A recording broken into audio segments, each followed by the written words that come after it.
ओम शांति। ओम शांति। ओम शांति। ओम शांति। ओम शांति। ओम शांति। आज 23 जुलाई 2024। आज बाबा ने मीठी मधुर मुरली में बहुत ही गुह्य राज बताए हैं कि आत्मा जिसमें अविनाशी पार्ट भरा हुआ है वह क्या है? छोटी सी बिंदी है। अब तक तो क्या कहते थे कि आत्मा अंगुष्ठे में चल है, ज्योति स्वरूप है, बहुत सारी चीज़ें उनको बड़ा रूप में देखते थे। लेकिन बाबा ने आकर के ये गुह्य राज बताया कि आत्मा अति सूक्ष्म छोटी सी बिंदी है जिसे हम इन स्थूल आँखों से नहीं देख सकते हैं, है ना। आत्मा बिंदी है तो उसे हम महसूस कर सकते हैं और उसी आत्मा में 84 जन्मों का पार्ट भरा हुआ है, हमेशा के लिए भरा हुआ है, कभी खत्म नहीं होता। इसीलिए उसको कहा अविनाशी पार्ट। आत्मा अपना पार्ट प्ले करती है, फिर जाती है, फिर पुनः आती है। तो ये गुह्य राज बाप ने ही आकर हम बच्चों को बताए हैं। तो बाबा इस समय कह रहे हैं कि आत्माएं क्या पुकार रही हैं कि अब घर जाना है ना।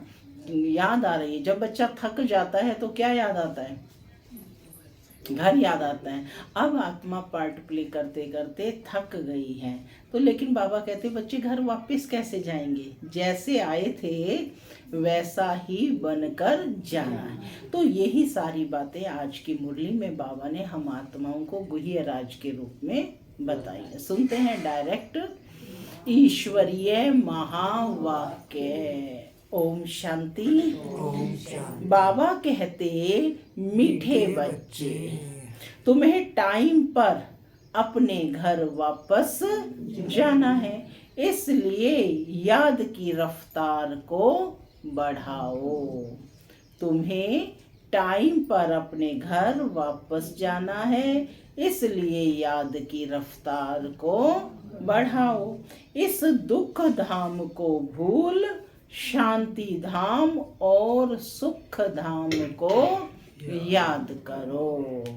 इस दुख धाम को भूल शांति धाम और सुख धाम को याद करो। आज की मुरली से प्रश्न है, कौन सा एक गुह्य राज तुम मनुष्यों को सुनाओ तो उनकी बुद्धि में हलचल मच जाएगी।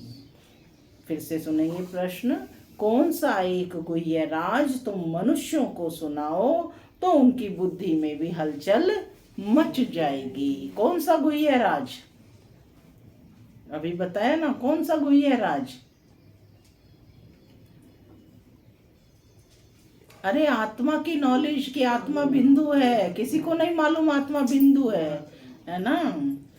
चलिए सुनते हैं बाबा का उत्तर। बाबा कहते उन्हें गुह्य राज सुनाओ कि आत्मा इतनी छोटी बिंदी है, उसमें फॉर एवर सदा काल का फॉर एवर पार्ट भरा हुआ है, जो पार्ट बजाती ही रहती है, माने कभी खत्म नहीं होता है, कभी थकती नहीं है। मोक्ष किसी को मिल नहीं सकता है। मनुष्य बहुत दुख देखकर कहते हैं कि मोक्ष मिले तो अच्छा है, लेकिन अविनाशी पार्ट बजाने के बिना रह नहीं सकती। इस बात को सुनकर उनके अंदर हलचल मच जाती है, क्योंकि वह तो मोक्ष मांग रहे हैं, है ना। लेकिन बाबा ने बताया कि अविनाशी पार्ट आत्मा बजाने के बिना रह नहीं सकती है। इस बात को सुनकर उनके अंदर हलचल मच जाएगी। ओम शांति, माना मैं आत्मा शांत स्वरूप हूँ, शांति मेरा स्वधर्म है। बाबा कहते मीठे बच्चे अब घर वापस जाना है, माने भगवान रोज रोज पक्का करा रहे हैं कि अब घर वापस जाना है। ओम शांति। मीठे मीठे रूहानी बच्चों को बाप समझाते हैं। यहाँ तो हैं ही रूहानी बच्चे। सब कौन बैठे हैं? रूहानी बच्चे। बाप रोज रोज समझाते हैं बरोबर इस दुनिया में गरीबों को कितना दुख है। अभी यह फ्लड्स आदि होती है तो गरीबों को दुख होता है। उनके सामान आदि का क्या हाल हो जाता है। दुख तो होता है ना, अपार दुख है दुनिया में, अपार दुख है। साहूकारों को सुख है परंतु वह भी अल्पकाल के लिए। साहूकार भी बीमार पड़ते हैं, मृत्यु भी बहुत होती है। आज फलाना मरा, आज यह हुआ, आज प्रेसिडेंट है, कल गद्दी छोड़नी पड़ती है। घेराव कर उनको उतार देते हैं, ये भी दुख होता है। माने गद्दी पर बैठे फिर उतार दिया तो यह भी दुख होता है। बाबा ने दुखों की कहा है कि दुखों की भी लिस्ट निकालो कि किस किस प्रकार के दुख हैं इस दुख धाम में। तुम बच्चे सुख धाम को भी जानते हो, दुनिया कुछ भी नहीं जानती है। माने दोनों नॉलेज है इस समय, दुख धाम की भी और सुख धाम की भी। दुख धाम सुख धाम की भेंट में वह नहीं कर सकते। बाप कहते हैं तुम सब कुछ जानते हो। यह मानेंगे कि बरोबर कहते सच हैं। यहाँ जिसको बड़े बड़े मकान हैं, एरोप्लेन आदि हैं, वह समझते हैं कलयुग को अजुन 40,000 वर्ष चलना है, बाद में सतयुग आएगा। वह तो इसी ब्रह्म में बैठे हैं ना, घोर अंधियारे में हैं। बाबा ने कहा किसमें है? घोर अंधियारे में है। अब उन्हों को नजदीक ले आना है, बाकी थोड़ा समय है। कहाँ लाखों वर्ष कहते हैं और कहाँ तुम 5,000 वर्ष सिद्ध कर बतलाते हो। यह 5,000 वर्ष के बाद चक्र रिपीट होता है। ड्रामा कोई लाखों वर्ष का थोड़े ही होगा। तुम समझ गए हो जो कुछ होता है वह 5,000 वर्ष में होता है। ये बाप ने को ये राज बताया है कि जो कुछ होता है वह 5,000 वर्ष में होता है। तो यहाँ दुख धाम में बीमारियां आदि सब होती हैं। तुम तो मुख्य थोड़ी बातें लिख दो। स्वर्ग में दुख का नाम भी नहीं। अब बाप समझाते हैं कि मौत सामने खड़ा है। यह वही गीता का एपिसोड चल रहा है। जरूर संगम युग पर ही सतयुग की स्थापना होगी। बाप कहते हैं कि मैं राजाओं का राजा बनाता हूँ, तो जरूर सतयुग का बनाएगा ना। बाबा अच्छी रीति समझाते हैं। अब हम जाते हैं सुख धाम। बाप को ले जाना पड़े। जो निरंतर याद करते हैं, बाबा कहते वही ऊंच पद पाएंगे। उसके लिए बाबा युक्तियां बतलाते रहते हैं। क्या युक्ति बतलाते हैं? याद की रफ्तार बढ़ाओ। क्या कहा? याद की रफ्तार बढ़ाओ। कुंभ के मेले पर भी टाइम पर जाना होता है। तुमको भी टाइम पर जाना है। अब जाने का समय आ गया है तो जाना है ना। ऐसे नहीं कि जल्दी जल्दी जाकर पहुंचेंगे, नहीं। यह जल्दी जल्दी करना बाबा कहते अपने हाथ में नहीं है। यह तो है ही ड्रामा की नूंद। सारी महिमा ड्रामा की है। यहाँ कितने जीव जंतु आदि दुख देने वाले हैं। बाबा कहते सतयुग में ऐसे होते नहीं। अंदर ख्याल करना चाहिए कि वहां यह होगा। सतयुग तो याद आता है ना। पूछ रहे हैं, सतयुग तो याद आता है ना। सतयुग की स्थापना बाप करते हैं। पिछाड़ी में सारा नट शेल में यानी संक्षेप में ज्ञान बुद्धि में आ जाता है। जैसे बीज कितना छोटा और झाड़ कितना बड़ा है ना। बीज में सारी चीजें समाई हुई है ना। एक वट वृक्ष समाया हुआ है। तो बाबा भी कहते हैं ये सारा ज्ञान नट शेल में बुद्धि जो आत्मा है ना, वो आत्मा में बुद्धि में ये सारा ज्ञान रहता है। जैसे बीज कितना छोटा, झाड़ कितना बड़ा है। वह तो है जड़ चीजें और यह है चैतन्य। इनका किसी को पता नहीं है। कल्प की आयु लंबी चौड़ी कर दी है। भारत की बहुत सुख पाता है तो दुख भी भारत ही पाता है। माने सबसे ज्यादा सुख भी इसे सोने की चिड़िया कहा जाता था, सुख ही सुख था परम पार। हाँ, और दुख भी भारत में ही, आप क्या कहते हैं, भारत में ही सबसे ज्यादा दुख है आत्माओं को। बीमारियां आदि भी भारत में ही अधिक हैं। यहाँ मच्छरों सदृश मनुष्य मरते हैं क्योंकि आयु छोटी है। यहाँ के सफाई करने वालों और विलायत में सफाई करने वालों में कितना फर्क है। विलायत से सारी इन्वेंशन यहाँ आती हैं। सतयुग का नाम ही पैराडाइज है, वहाँ सब सतो प्रधान है, तुमको सब साक्षात्कार होंगे। यह है अब संगम युग, जबकि बाप बैठ समझाते हैं, समझाते रहेंगे, नई नई बातें सुनाते रहेंगे। माने टाइम के अकॉर्डिंग नई नई बातें सुनाते रहेंगे। बाप कहते हैं दिन प्रतिदिन मैं तुमको गुह्य गुह्य बातें सुनाता हूँ। आगे थोड़े ही पता था कि बाबा इतनी बिंदी है। पहले सुना था कि भगवान आत्म बिंदी है, आत्मा बिंदी है, नहीं ना। तो उनमें सारा पार्ट भरा हुआ है फॉर एवर। तुम पार्ट बजाते आए हो, तुम किसको भी बताओ तो बुद्धि में कितनी हलचल हो जाएगी कि यह क्या कहते हैं। इतनी छोटी बिंदी में सारा पार्ट भरा हुआ है। पहले तो आत्मा स्वीकार ही नहीं करते थे ना कि इतनी छोटी बिंदी जिस आत्मा में सारा पार्ट भरा हुआ है, जो बजाते ही रहते हैं, कब थकते नहीं है, किसको भी पता नहीं। अभी तुम बच्चों को यह समझ पड़ती है कि आधा कल्प है सुख और आधा कल्प है दुख। बहुत दुख देख कर भी मनुष्य कहते हैं कि इससे तो मोक्ष पालें। जब तुम सुख में शांति में होंगे वहाँ थोड़े ही ऐसे कहेंगे।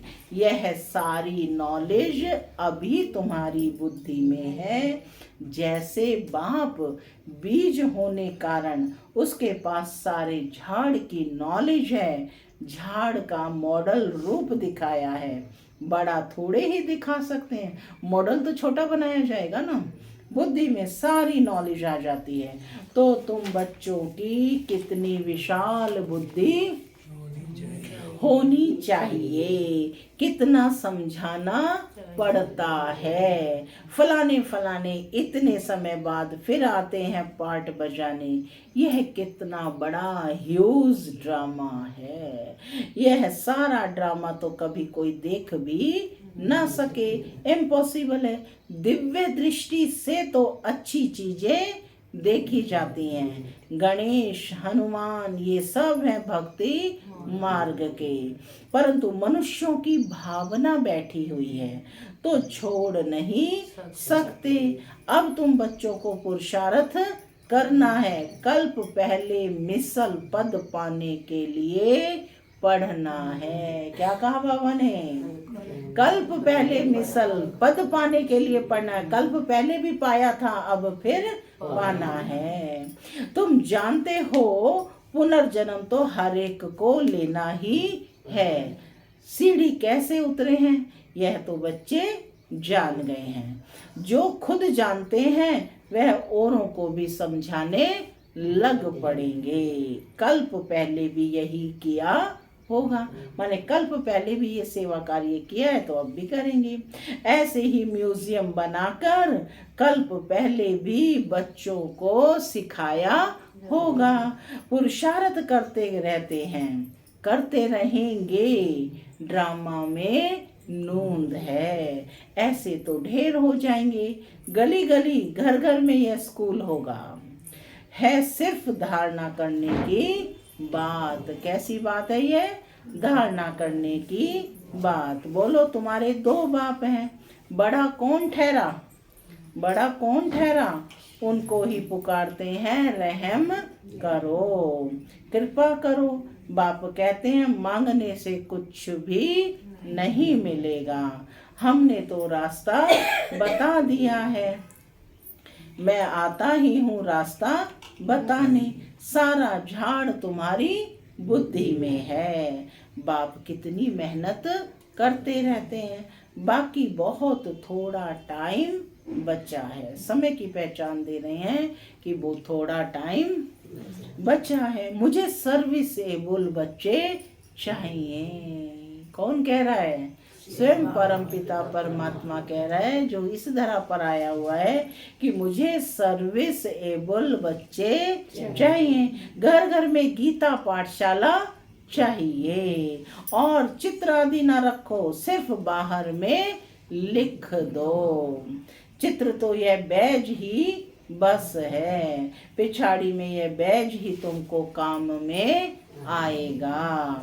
इशारे की बात है, मालूम पड़ जाता है बेहद का बाप जरूर स्वर्ग ही रचेंगे। तो बाप को याद करेंगे तब तो स्वर्ग में जाएंगे ना। यह तो समझते हो हम पतित हैं, याद से ही पावन बनेंगे, और कोई उपाय नहीं है। स्वर्ग है पावन दुनिया। स्वर्ग क्या है? पावन दुनिया।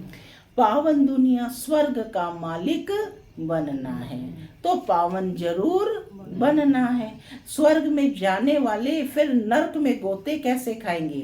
इसलिए कहा जाता है मन मना भव, अर्थात मन को मेरे में लगाओ। माने मन को परम पिता परमात्मा, जो आत्मा बिंदु है और परमात्मा भी बिंदु है, उसके साथ कनेक्ट करो। बेहद के बाप को याद करो तो अंतमति सो गति होगी। स्वर्ग में जाने वाले विकार में थोड़े ही जाएंगे। भक्त लोग इतना विकार में नहीं जाते हैं। सन्यासी भी ऐसे नहीं कहेंगे पवित्र बनो, क्योंकि खुद ही शादियां कराते हैं। वे गृहस्थियों को कहेंगे मास मास में विकार में जाओ। ब्रह्मचारियों को ऐसे नहीं कहेंगे कि तुम्हें शादी नहीं करना है। तुम्हारे पास गंधर्वी विवाह करते हैं, फिर भी दूसरे दिन खेल खलास कर देते हैं। माया बहुत कशिश करती है, तो भी पवित्र बनने का पुरुषार्थ बाबा कहते इस समय ही होता है। फिर है प्रारब्ध। वहां तो रावण राज्य ही नहीं, क्रिमिनल ख्यालात ही नहीं होती है। क्रिमिनल रावण बनाता है, सिविल शिव बाबा बनाते हैं। यह भी याद करना। वैसे भी भगवान के सामने क्या कहते हैं? हमें स्वच्छ दृष्टि दो, है ना। तो सिविल शिव बाबा बनाते हैं। यह भी याद करना है। घर घर में क्लास होगा तो अब समझाने वाले तो क्या बन पड़ेंगे? सब समझाने वाले बन पड़ेंगे। क्या कहा? घर घर में क्लास होगा। अब यहाँ सुना, अपने घर में करके लोगों को भी सुनाओ, जो आते हैं उन्हें भी सुनाओ। तो घर घर में क्लास होगा तो सब समझाने वाले बन पड़ेंगे। तभी कहा चैरिटी बिगिंस एट होम। अपने घर के लोगों को पहले सिखाओ। घर घर में गीता पाठशाला बनाए, घर वालों को सुधारना है। ऐसे वृद्धि होती जाएगी, है ना। साधारण और गरीब वह जैसे हम जिन्स ठहरे। बड़े बड़े आदमियों को छोटे छोटे आदमियों के सत्संग में आने में भी लज्जा आएगी, क्योंकि सुना है ना जादू है, बहन भाई बनाती हैं। अरे यह तो अच्छा है ना। गृहस्थी में कितने झंझट होते हैं, फिर कितना दुखी होते हैं। यह है ही दुख की दुनिया, अपार दुख है। वे फिर वहाँ सुख भी अपार होगा। तुम कोशिश करो लिस्ट बनाने की। 25-30 मुख्य मुख्य दुख की बातें निकालो। बेहद के बाप से वर्षा पाने के लिए कितना पुरुषार्थ करना चाहिए। बाप इस रथ द्वारा हमको समझाते हैं। कौन से रथ द्वारा? ब्रह्मा द्वारा। यह दादा भी स्टूडेंट है, देहधारी सब स्टूडेंट हैं। यह दादा भी स्टूडेंट है, देहधारी भी सब स्टूडेंट। कल की मुरली में भी आया था ना कि पहले ब्रह्मा का के कान सुनते हैं ना, ब्रह्मा बाबा के मुख से बाबा बोल रहे हैं, उनके कान सबसे पहले सुनते। नंबर 1 स्टूडेंट है। तो तुमको भी बाबा कहते इस रथ द्वारा हमको बाप समझाते हैं, ये दादा भी स्टूडेंट है, देहधारी भी सब स्टूडेंट है। कौन बैठे हो सब? देहधारी स्टूडेंट। तो कौन हो गए? Godly student. टीचर पढ़ाने वाला विदेही है, उसकी देह नहीं है, विदेही है। तुमको भी विदेही बनना है। क्या बनकर बैठे हो? आत्मा निश्चय बुद्धि है ना।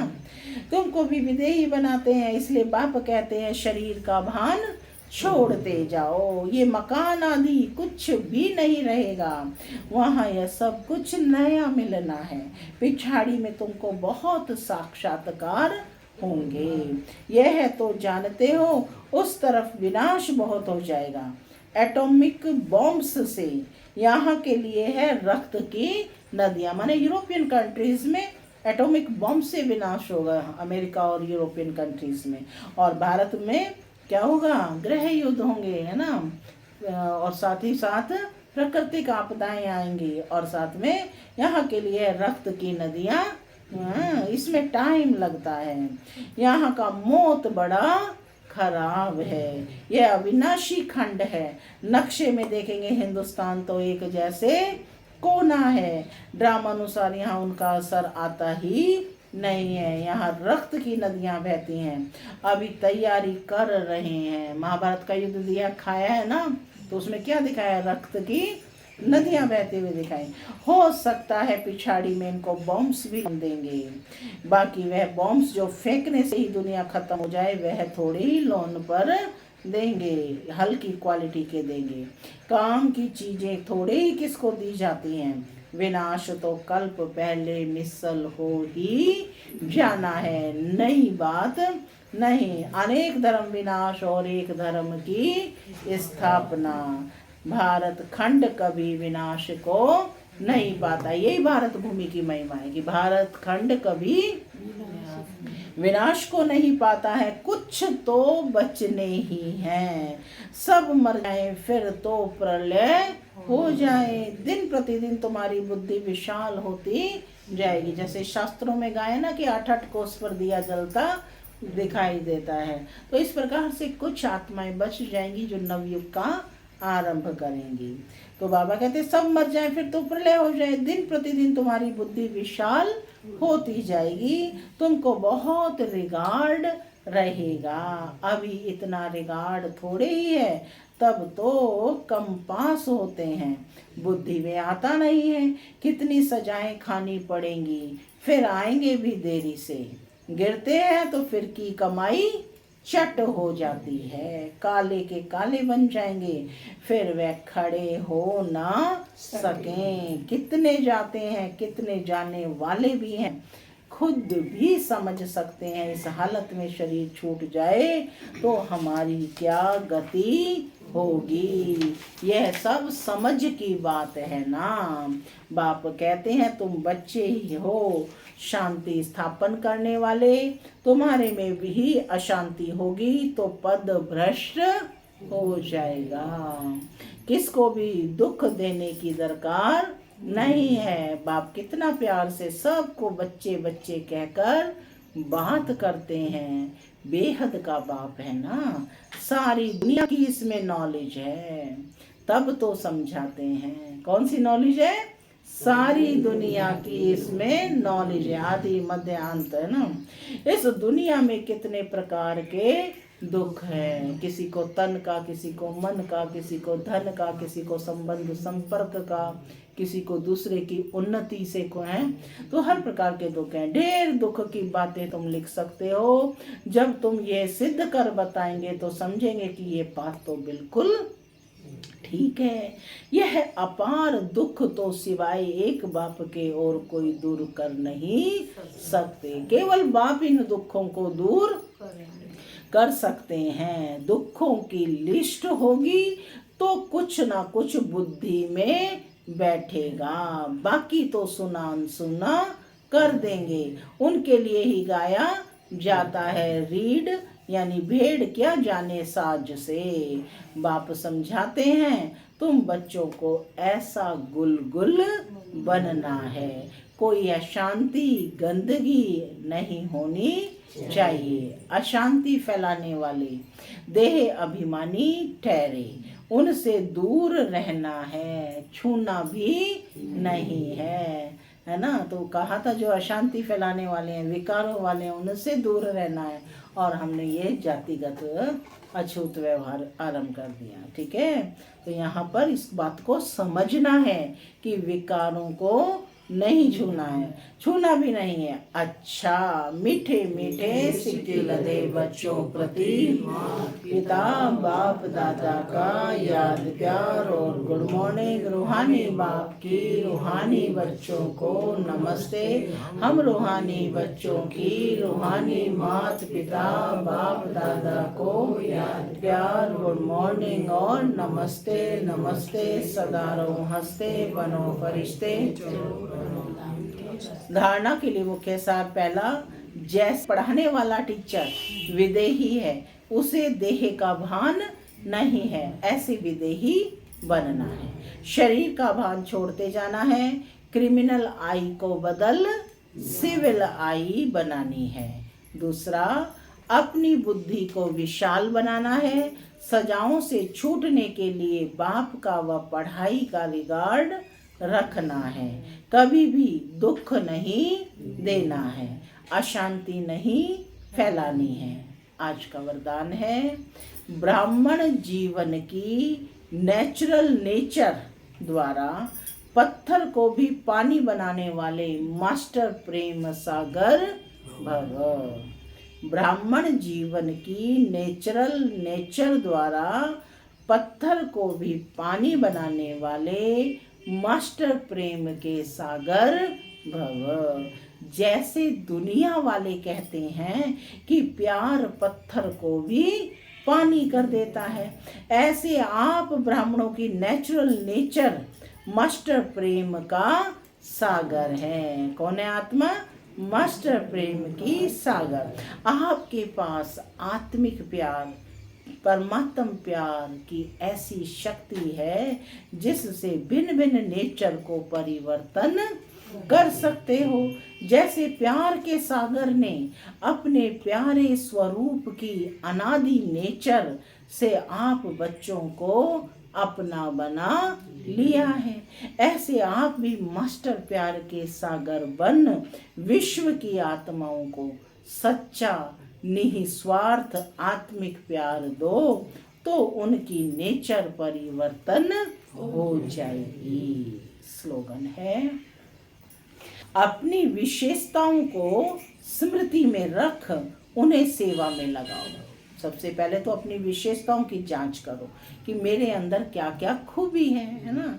अपनी विशेषताओं को स्मृति में रख उन्हें सेवाओं में लगाओ, तो उड़ती कला में उड़ते रहेंगे। ओम शांति, ओम शांति।